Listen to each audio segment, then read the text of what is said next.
polares como es timina, guanina, timina, adenina, adenina, guanina y citosina.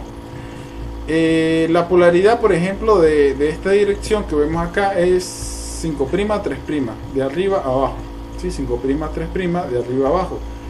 Los oxígenos lo vemos donde están los átomos rojos de fosfatos que son polares.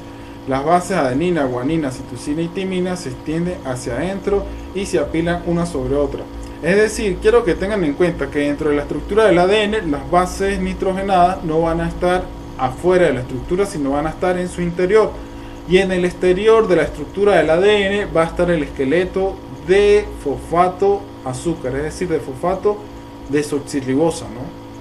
Entonces eso quiero que lo tengan en cuenta. Y las bases generalmente son hidrofóbicas. Sin embargo, tiene grupos que son capaces de formar puentes de hidrógeno y unirse a la base complementaria. Fíjense acá la direccionalidad, ¿no? La direccionalidad 5', 3', 5', ¿por qué? Porque el extremo 5' de la desoxirribosa y el extremo 3' de la desoxirribosa. Entonces el extremo 3' está libre y el extremo, por ejemplo 5', en el caso del ADN, tiene grupo fosfato. Y esto, lo que vemos acá, lo que yo lo estoy señalando acá, el azúcar, lo que está en amarillo el grupo fosfato, el azúcar, lo que está en amarillo es el esqueleto externo, y el interior de la estructura del ADN van a estar las bases nitrogenadas. Regla de Chargaff: la proporción de adenina es igual a la de timina.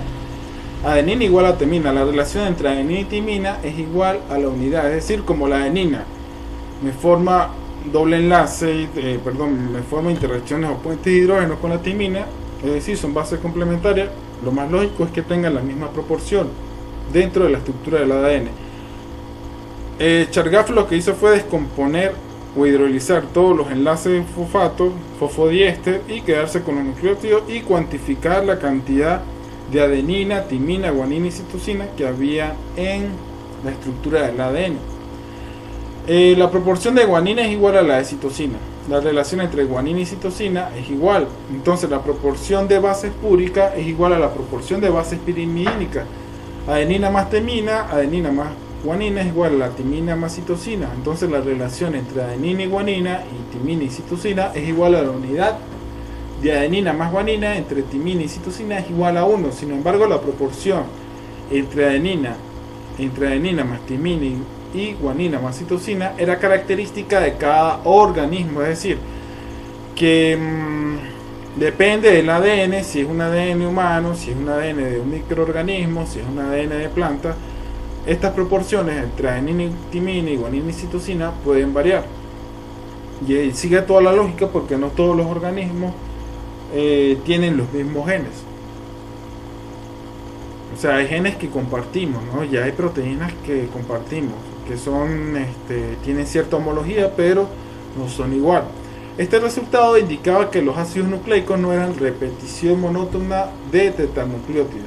Existía variabilidad en la composición de bases nitrogenadas. Ahora vamos a hablar de los pares de bases. Ejemplo de un par de bases es la adenina con la timina, como se encuentra dentro de la doble hélice de ADN, formando un doble enlace. Fíjense acá, ya son capaces de formar un doble enlace. Sin embargo, la guanina al unirse con la citosina me forma 3 enlaces. La doble hélice, vamos a hablar acá de la doble hélice. El ADN es normalmente una macromolécula, es decir, y es un heteropolímero, ¿no? Formada por dos cadenas polinucleótidas de polinucleótidos mantenidas por fuerzas termodinámicamente débiles, es decir, que no hay enlaces covalentes entre ellas. Características: dos cadenas de ADN forman una espiral helicoidal con rotación a la derecha, es decir, que es destrógira, ¿no? Destrógira, para que lo tengan en cuenta. Las dos cadenas de polinucleótidos van en direcciones opuestas, es decir, que una va en dirección con giro a la derecha y otra va con dirección a la izquierda. Sin embargo, la doble hélice sigue la dirección o rotación destrógira hacia la derecha en sentido de las agujas del reloj. El esqueleto de azúcar fosfato se encuentra, se dispone como el pasamanos de una escalera de caracol en el exterior de la estructura del ADN. Las bases de cada nucleótido se sitúan hacia el interior de la hélice como si fueran peldaños de escalera, como vemos acá. ¿Sí? Lo que está aquí en gris con azul serían las bases nitrogenadas, y lo que está en amarillo y rojo es el esqueleto de azúcar fosfato que está hacia el exterior de la molécula de ADN. Fíjense acá lo que les vengo explicando, ¿no? Por ejemplo, la guanina siempre me va a formar puentes de hidrógeno con la citosina, la timina con la adenina, y fíjense acá que ellas están apiladas unas sobre otras a lo largo de la estructura del ADN, ¿no? Y también hay interacciones hidrofóbicas que ayudan a estabilizar la estructura del ADN, como vemos acá, la adenina y la timina. Por ejemplo, el nitrógeno con este nitrógeno que está acá, que tiene un hidrógeno, es capaz de formarme un puente de hidrógeno. Este grupo carbonilo me forma un puente de hidrógeno con este nitrógeno, y en este caso, por ejemplo, en el caso de la citosina y la guanina, me forma 3 puentes de hidrógeno. Es importante que sepan esta diferencia. La timina y la adenina se unen mediante 2 puentes de hidrógeno, y la citosina y la guanina mediante 3 puentes de hidrógeno. Hablemos de las fuerzas que estabilizan la doble hélice. Puentes de hidrógeno, ya saben cuáles son los puentes de hidrógeno. Efectos hidrofóbicos, pues ya saben que las bases generalmente, a pesar de que forman puentes de hidrógeno, son anillos, y esos anillos pues generalmente tienen un efecto hidrofóbico. Entonces el apilamiento de bases una sobre otra a lo largo de la estructura del ADN genera ese efecto hidrofóbico que ayuda a estabilizar su estructura.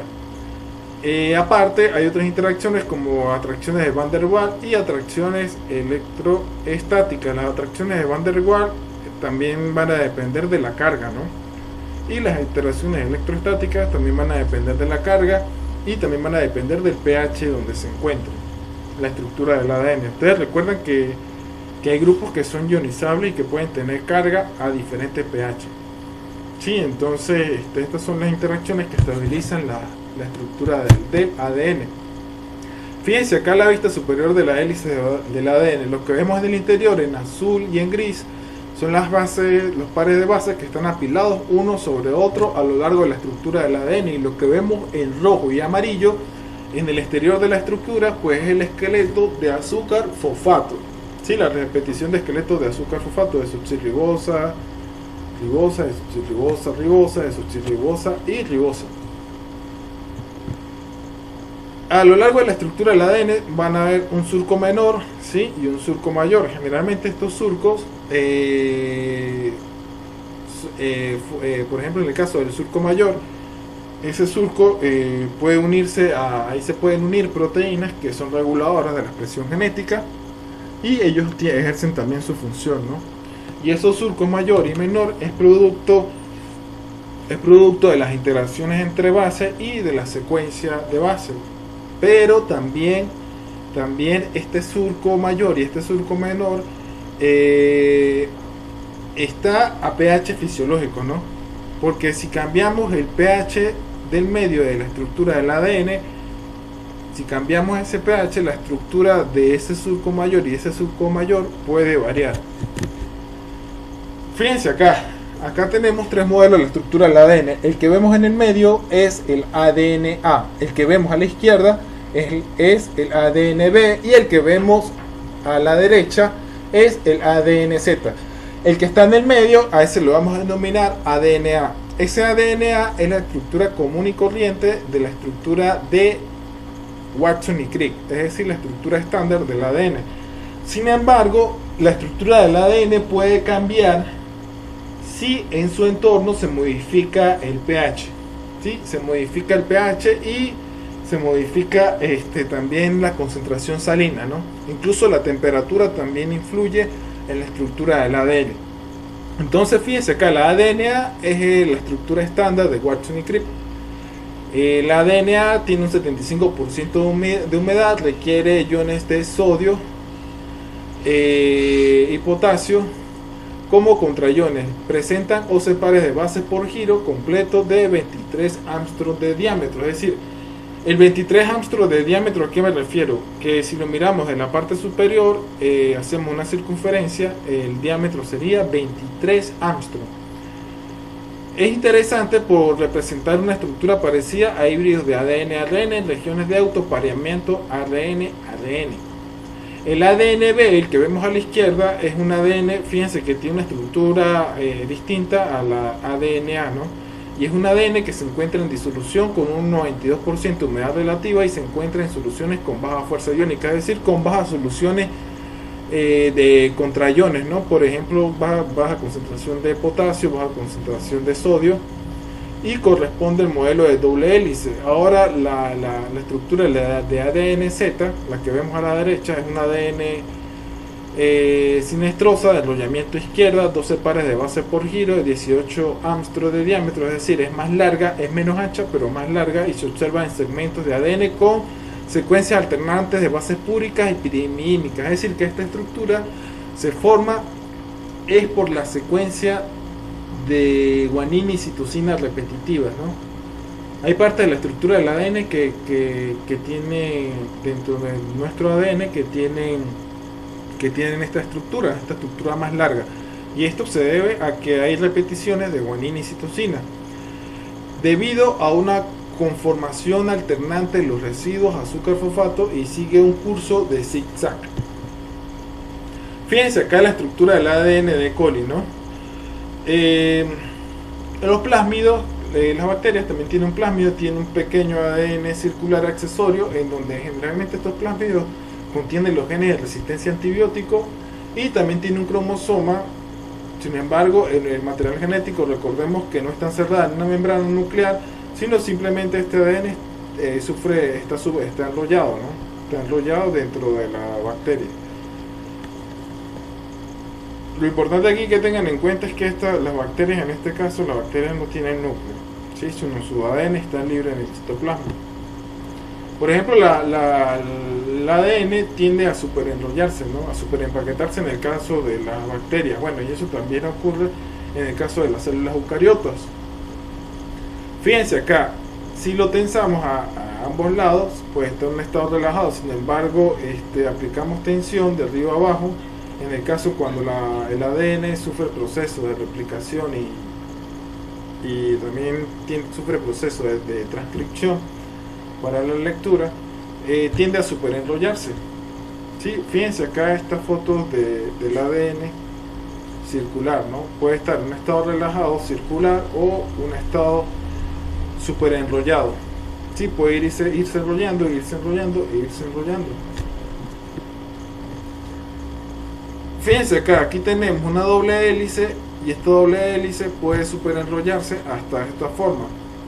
Sí, en el caso del ADN circular. Y esto ocurre, y esto ocurre cuando el eje de la doble hélice del ADN se enrolla sobre sí misma para formar la superhélice o el ADN superenrollado. Y esto es importante que tengan en cuenta que el ADN tiene un eje central. Entonces, en base a ese eje central es donde sufre el superenrollamiento. Las topoisomerasas son enzimas, ¿no? Son enzimas que me van a resolver el superenrollamiento del ADN. Por ejemplo, las topoisomerasas son capaces de cortar una o ambas cadenas y cambiar la topología. Topología es la forma, ¿no? Y sellarlas luego. Y tiene actividades endonucleasa. Endonucleasa, ¿qué quiere decir? Que reconoce secuencias específicas y cortas dentro de la estructura del ADN, y ligasas que son capaces de formar de nuevo el enlace fosfodiéster. Por ejemplo, la topoisomerasa tipo 1 rompen una hebra de ADN y permiten que la otra hebra pase a través del corte. Es una enzima que no requiere energía, no requiere aporte de energía con el ATP, y le hace que el enlace fosfodiéster y sellar la hebra rota. Entonces fíjense acá, ¿no? Que tenemos la estructura del ADN. Entonces, ¿qué hace la enzima? Romper una de las hebras, la pasa de arriba hacia abajo y luego sella de nuevo formando un enlace fosfodiéster. En esta parte de acá tiene actividad endonucleasa y esta parte de acá tiene actividad ligasa. La topoisomerasa tipo 2 cortan ambas cadenas de ADN y hacen pasar una porción de doble cadena por el corte y luego lo sellan. Y necesitan ATP y 2 moléculas de ATP por cada actuación. Entonces fíjense acá, primer paso, ¿sí? Donde está positivo y negativo es el sentido destrógiro y sentido levógiro. Entonces el primer paso, ¿qué es? Romper. ¿sí? Rompe y luego de romper la pasa por encima y la sella nuevamente formando un enlace fosfodiéster. Entonces la función de la topoisomerasa es resolver el superenrollamiento de la estructura del ADN, es decir, topo tiene que ver con topología, con forma. Organización física del ADN eucariota. Fíjense acá que una célula diploide humana tiene 46 cromosomas. Sí, es la forma en que está organizada el material genético dentro de las células eucariotas y tiene una longitud de ADN de 2 metros. Es decir, cada célula, si nosotros extendemos el ADN de cada célula, tendría una longitud de 2 metros. El tamaño del núcleo es de 5 a 10 micrómetros. Entonces vamos a sacar la cuenta acá, ¿no? El número de células del organismo, por ejemplo, de nosotros es de 10 a la 14 células. O sea, son millones y millones de células, ¿no? Entonces fíjense algo acá, que si nosotros sacamos la cuenta de la cantidad de células y la cantidad del ADN que tenemos 2 por 10 a la 11 kilómetros de ADN. Y la distancia al Sol, de la Tierra al Sol, es de 1.5 por 10 a la 8 kilómetros. Es decir, que la longitud del ADN de todas las células que tenemos es mayor a la distancia de la Tierra de aquí al Sol. Nada más para que ustedes tengan noción de eso, ¿no? Entonces, fíjense acá en la gráfica, ¿no? El ADN forma estructuras con histonas. Histonas son una proteína y estas proteínas se empaquetan para formar los nucleosomas, y los nucleosomas forman otras estructuras superiores para formar las fibras de cromatina. Las histonas son proteínas pequeñas básicas, forman el 50%, aproximadamente el 50% de la cromatina. Recuerden que la cromatina es la unión de ADN más proteínas. Y estas son las 4 histonas que forman los nucleosomas. Por ejemplo, está la H2A, la H2B, la H3 y la H4. Y tenemos la H1, que es una histona no nucleosómica, que ya vamos a hablar de su función, y son altamente conservadas en la evolución y son modificadas post-transduccionalmente. Sufren procesos de acetilación, metilación y fosforilación que regulan sus funciones. Entonces fíjense acá que un octámero de histonas, es decir, 2 copias de cada una de estas histonas que les nombré anteriormente, van a formar lo que es el nucleosoma, y lo que ven acá en naranja es el ADN. Y la proteína no histónica que está acá funciona como una grapa de sellado del nucleosoma. Entonces fíjense acá que el nucleosoma es la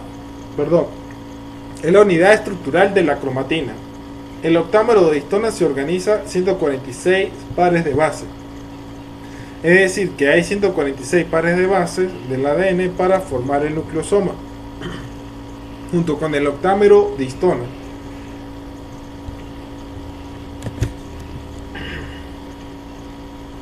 Fíjense acá, la partícula central del nucleosoma liberada de ADN es de 146 pares de base y tiene 8 histonas. Y la H1, que funciona como una grapa, y también hay proteínas no histónicas que interaccionan con ella. La organización de la cromatina en el nucleosoma. Vamos a hablar de la fibra de 11 nanómetros. La fibra de 11 nanómetros en general está formado por varios nucleosomas, y ADN también asociado a proteínas no histónicas, y con ello va formando lo que es la estructura de cuentas de collar, ¿sí? Como un rosario, tal cual. A esto le vamos a llamar nivel estructural de fibra de cromatina de cuentas de collar, es decir, es la asociación de nucleosomas, ¿sí? Nucleosomas, ¿sí? Donde hay muchos nucleosomas. Sin embargo, esta estructura, al compactarse, puede tener otro nivel estructural. Fíjense acá que hay 200 pares de bases para darle la vuelta completa al nucleosoma. Recuerden que eran 146, pero también estamos contando la que hay, el ADN que existe entre los nucleosomas. Y este espacio de ADN que no forma parte del nucleosoma está unido a proteínas no histónicas. Estas proteínas no histónicas generalmente ejercen su función estructural y también ejercen su función en la regulación de la expresión genética.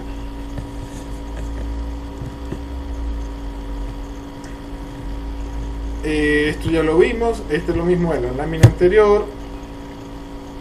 Ahora vamos a hablar de la fibra de 30 nanómetros. Esta fibra de 30 nanómetros o fibra gruesa es la asociación o la disposición de los nucleosomas en espiral o selenoide.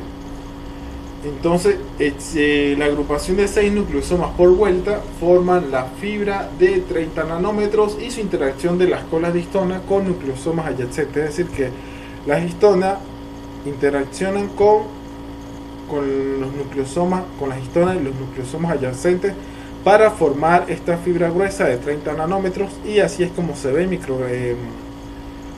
una micrografía electrónica, ¿no? Se ve de esta forma.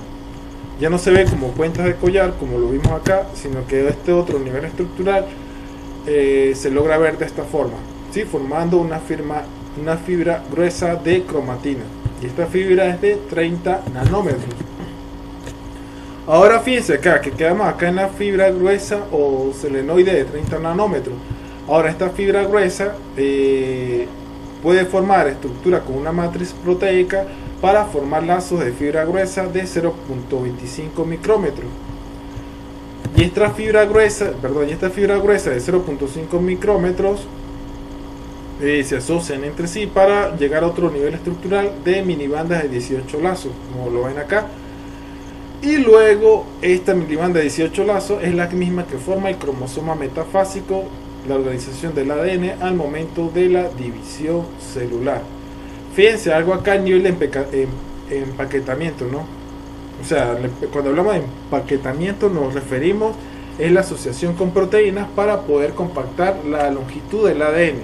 O sea, si el ADN, imagínense, si cada célula tiene de largo ADN de 2 metros, ¿sí?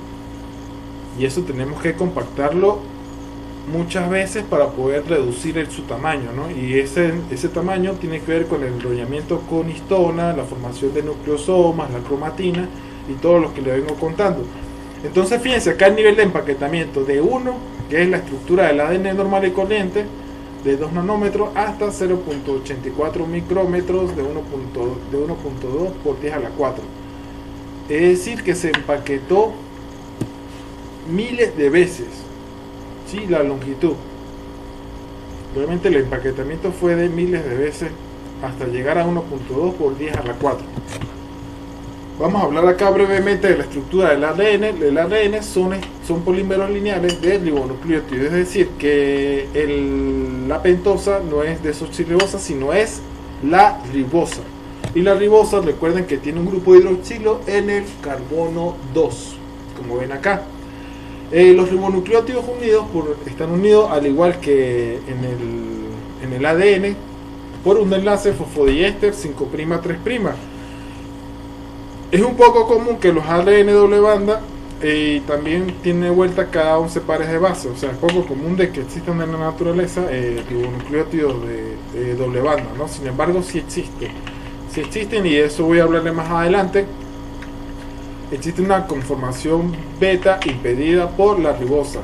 También hay diferencias con el ADN. Entre ellas tenemos que tienen ribosa en vez de timina, que esto quede claro, en vez de timina tienen uracilo, y generalmente son monocatenarios. Sin embargo, sí se forman híbridos en su estructura. Hay varios tipos de ADN. Está el ADN mensajero, que forma el 5% total del ADN de la célula y transporta la información para la síntesis de proteína al ribosoma, es decir, que sale desde el núcleo celular. El ADN mensajero sale al citoplasma, y ese ADN mensajero es codificado para la síntesis de proteínas. También tenemos el ADN ribosomal, que forma el 75% del ADN total de la célula, y su función es la síntesis de proteínas junto con otras proteínas, y presentan coeficientes de sedimentación.